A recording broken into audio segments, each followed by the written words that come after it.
Good afternoon, guys. Yeah, these topics are very hard for me to talk about because I'm going through it right now and I still haven't found a way to get my money reimbursed. So I'm going to start talking about e-transfer financial fraud, the basics.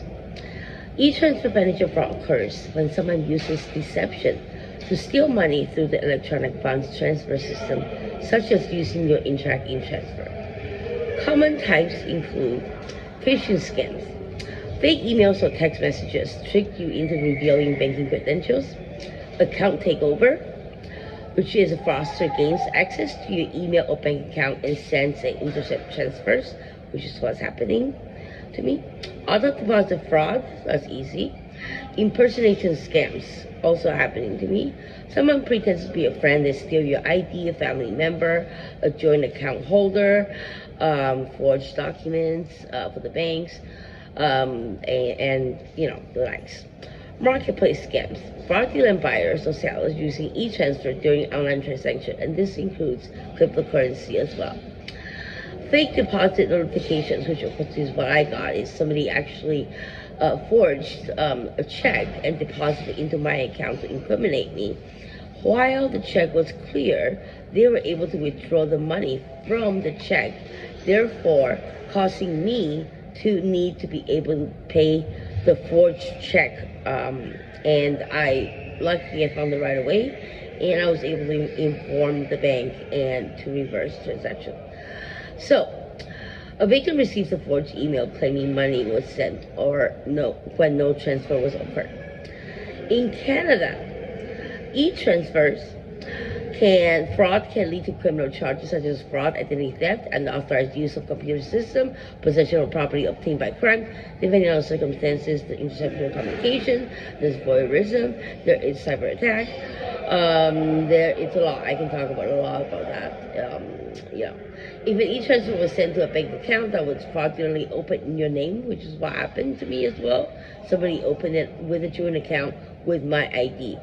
That may involve identity theft and financial fraud, which the police obviously aren't doing shit about. If you believe you're a victim, signs that may have happened include: you discover a bank account you never opened. Yep. Money intended for you was redirected to another account. Yep. You receive banking statement, emails, or tax document for an unfamiliar account, or not even your name or your account, but it's under your credit score file, credit report. Your credit report, oh, there we go, shows accounts you do not recognize. I just said it. Recommended steps.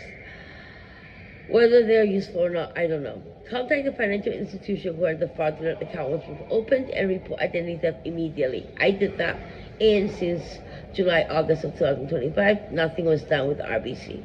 Contact the bank. Oh yeah, RBC just sent me a letter and said that because it's a high risk, I'm a high risk client, they're terminating their banking relationship with me. So I don't know. It's not my fault. And I don't know how the funds were transferred or how the hell they get into online banking when I don't even have online banking or the bank doesn't. These are hackers, right? They're good at these things. That's what they do. Contact the bank and send the e-transfer. Explain that the recipient account might be fraudulent. I did that. Report the incident to local police, which is bullshit. They don't do anything. Report to Canadian Anti-Fraud Center. It is useful, however, they only collect information. They do not do active investigation. So you still have to go to your local police. You can have a file with Canadian Anti-Fraud Center, and they can refer to the conversations or emails you had with the CAFC. However, it is still the local police, that's doing the job in Ontario, and especially in YRP that I'm familiar with. It's definitely not happening. All right, obtaining your credit report from Equifax or TransUnion in Canada. Keep records of all communications, account number, dates, and transaction details. Might get stolen. So watch out if you're doing it digitally, like what I do most of the time. If they really want it, they will get it anyways, either way. So you can prevent them. If this occurred in Ontario involves significant loss, the bank's fraud department will typically investigate and may freeze a suspicious account while reviewing the matter.